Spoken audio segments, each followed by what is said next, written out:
السلام عليكم ورحمة الله وبركاته.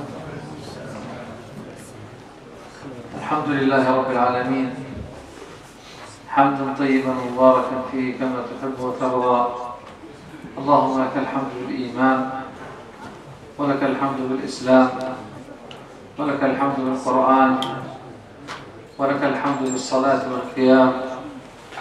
اللهم لك الحمد على كل نعمة أنعمت علينا بها في قديم أو حديث. لك الحمد حمدا نستلذ به ذكرا.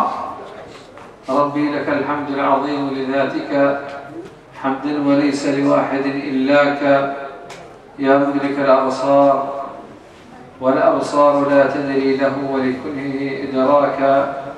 إن لم تكن عيني تراك فإنني في كل شيء أستبين علاك. يا أيها الإنسان مهلا ما الذي بالله جل جلاله أغراك. وأشهد أن سيدنا وقرة أعيننا محمد صلى الله وسلم عليه وعلى آله وصحبه أجمعين. أيها الإخوة، ما أعظمها من نعمة وأجلها عندما نجلس وإياكم في هذا البيت الطيب المبارك نذكر ربنا ونثني عليه ونصلي ونستمع من المواعظ الشيء الكثير.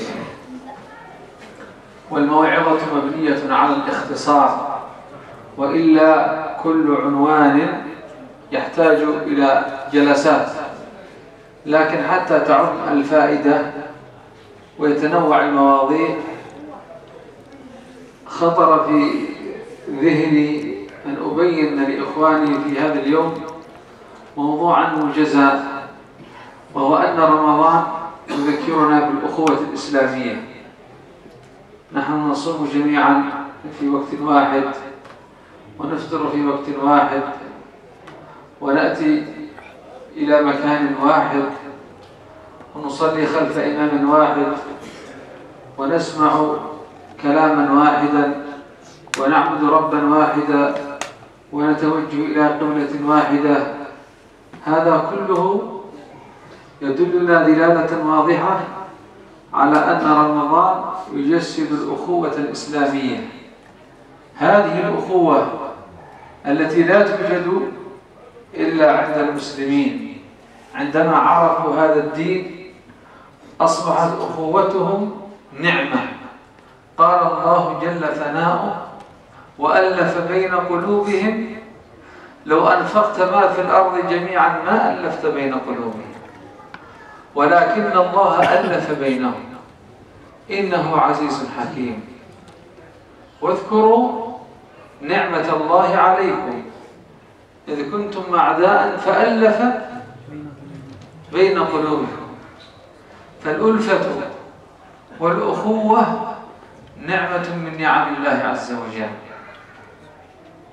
أرسل الله نبيه وجاء إلى المهاجرين والأنصار، وقد كانوا في الجاهلية أهل غلظة وقسوة وفرقة وحرب وثأر. القوي يأكل الضعيف، يأكلون الميتة، يسيئون الجوار، يعقون الأمهات، يأكلون الربا، يشربون الخمر. كل خصلة سيئة وجدت عنده. تخيل أن النبي صلى الله عليه وآله وسلم أخرج هؤلاء من الظلمات إلى النور وعلمهم أخوة الدين، حتى أثنى الله عليهم في الكتاب العزيز وقال عنهم: للفقراء المهاجرين الذين أخرجوا من ديارهم وأموالهم يبتغون فضلا من الله ورضوانا وينصرون الله ورسوله أولئك هم الصادقون.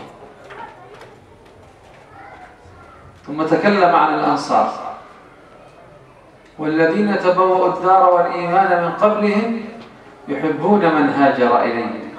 يحبون، عندهم أخوة، حب، يحبون من هاجر إليهم ولا يجدون في صدورهم حاجة مما أوتوا ويؤثرون على أنفسهم ولو كان بهم خصاصة. هؤلاء المهاجرون والأنصار بلغت بهم الأخوة.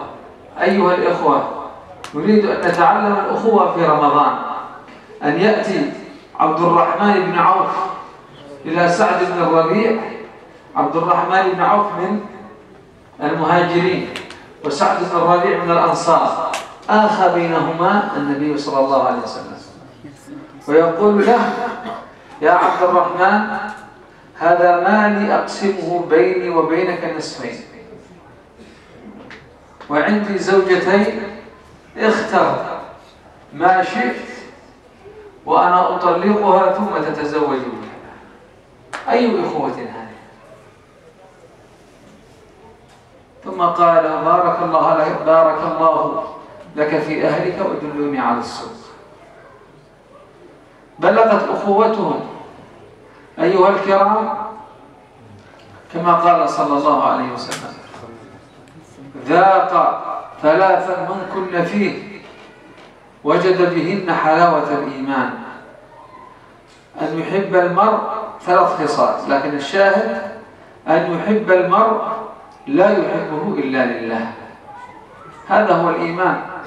وفي الصحيح أن رجلا زار أخا له في الله، شدة المحبة والأخوة، أراد أن يزوره، قال: زار أخا له في الله فأرصد الله على مدرجته ملكا، يعني هو في الطريق إلى أخيه في الله جاءه ملك على هيئة رجل. قال: أين تريد؟ قال: أزور فلان أخي في الله. قال: هل لك من نعمة تربها عليه؟ يعني هل هناك نعمة قدمها لك تريد أن تكافئه؟ هل هناك مصلحة؟ قال: لا، غير أني أحبه في الله. فقال له: إني رسول الله إليه. ليس جبريل إنما ملك، جبريل ينزل على الأنبياء. إني ملك من الملائكة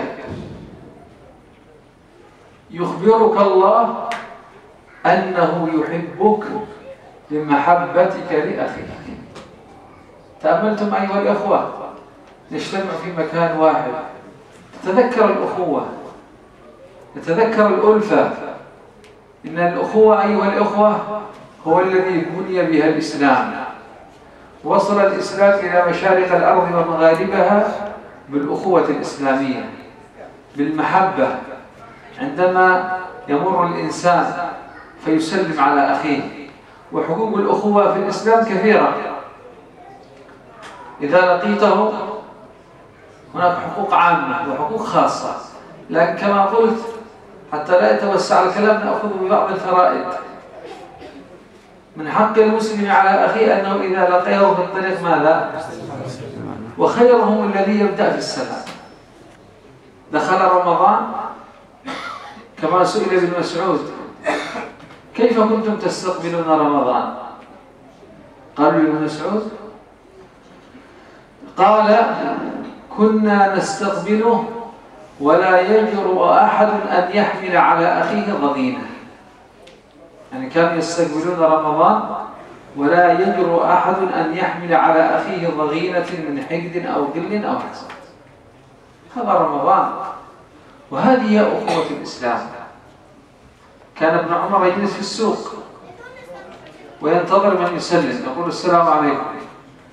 يقول: وعليكم السلام ورحمة الله وبركاته. رجل كان بجانب النبي فسلم، قال: السلام عليكم. فقال النبي: 10. ورحمة الله قال: 20.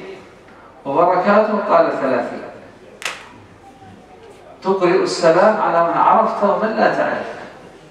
إذا لقيته فسلم عليه، وإذا دعاك فأجبه إلى وليمة العرس، وإذا استنصحك فانصح، تقدم له النصيحة، الدين النصيحة. وإذا عطس فحمد الله فشمته، وإذا مرض فعده، وإذا مات فاتبعه. كل هذه حقوق سهلة بسيطة جدا، يرفع الله عز وجل قدر المسلمين. ولذلك أيها الإخوة، إن رمضان يذكرنا بهذه الأخوة المفقودة. نحن اجتمعنا تحت سقف واحد من جنسيات مختلفة، لكن أخوة الإسلام هي التي جمعتنا. أيها الإخوة، جاء سلمان الفارسي من فارس وكان يعبد النار، فدخل في الإسلام والتصق بالأخوة الإسلامية حتى وصل إلى درجة أن يقول النبي: لو كان الإيمان في الثريا لناله رجل من فارس، سلمان منا آل البيت. تخيل أن يأتي رجل من الفرس يبلغ من درجته في أخوة الإسلام أن النبي صلى الله عليه وسلم يقول: سلمان منا آل البيت. ويقول: اشتاقت الجنة إلى ثلاثة، اشتاقت الجنة إلى ثلاثة: إلى سلمان، وإلى علي، وإلى عمار رضي الله عنه. ركزوا على هذه الخواطر لعل المسابقة تأتي، لكن السيد العلامة بحر العلوم جوجل سيخدعنا. إذن أيها الإخوة، أخوة الإسلام لا بد أن نأخذها في ختام هذا الدرس، لأننا لا نتجاوز 11 في الدرس، من ناحيتين. الناحية الأولى فضلها، وأن الأخوة من أعمدة الدين، وأنها تجذر الإيمان في قلب العبد، حتى قال النبي صلى الله عليه وآله وسلم: من أحب لله وأبغض لله وأعطى لله ومنع لله فقد استكمل الإيمان. تخيل، تجذر الإيمان: من أحب لله وأبغض لله وأعطى لله فقد استكمل الإيمان. كان يوما معاذ بن جبل في المسجد في الشام، فمر عليه أبو إدريس من الخولاني، وكان أبو إدريس من الصالحين، فسمع حديث معاذ فقال: يا معاذ، إني أحبك في الله. أخوة، محبة. قالوا: الله، أنت صادق؟ قال: نعم، 3. فقال: فإني سمعت النبي صلى الله عليه وسلم يقول: وجبت محبتي للمتآخين فيه والمتبادلين فيه والمتجالسين فيه والمتزاورين فيه.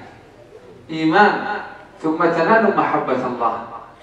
الأخوة ثمرها ظل عرش الرحمن، 7 يظلهم الله في ظله يوم لا ظل إلا ظله. ومنهم رجلان تحابا في الله اجتمع عليه. هل وجدتم 2 يختلفان ويتنازعان ويتعادان من أجل الآخرة؟ لا. هل وجدتم خصومة في حياتكم كلها بين 2 بسبب أنهم من أهل القرآن وأهل المسجد؟ لا، إنما بسبب الدنيا.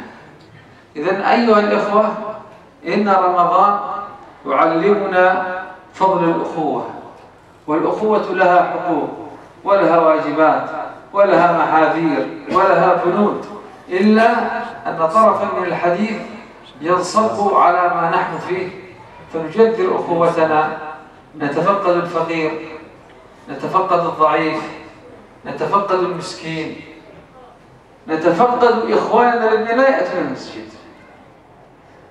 هذا من الأخوة، أن نبحث عن إخواننا الذين لا يأتون المسجد فنزورهم ونقدم لهم طلبا ودعوة ليأتون إلى هذا المسجد، تخشع قلوبهم وتذرف دموعهم ويتصلون بربهم، فنؤجر على هذا، ولكن ليس بالطريقة الفظة، إنما بطريقة إسلامية مهذبة. أيها الإخوة، يكفي في فضل الأخوة قول الله: إنما المؤمنون من حصر، إنما حصر وقصر. إنما أهل الإيمان هم الذين يعرفون الأخوة، إنما أهل محبة الله هم الذين يدركون هذا الفضل. فهنيئا لكم أيها الإخوة الكرام أخوتكم الإسلامية، وهنيئا لنا وإياكم رمضان، ونسأل الله أن يكتب لنا فيه ما كتبه لعباده الصالحين. أكتفي بهذه اللحظات، وصلى الله على محمد وآله وصحبه أجمعين.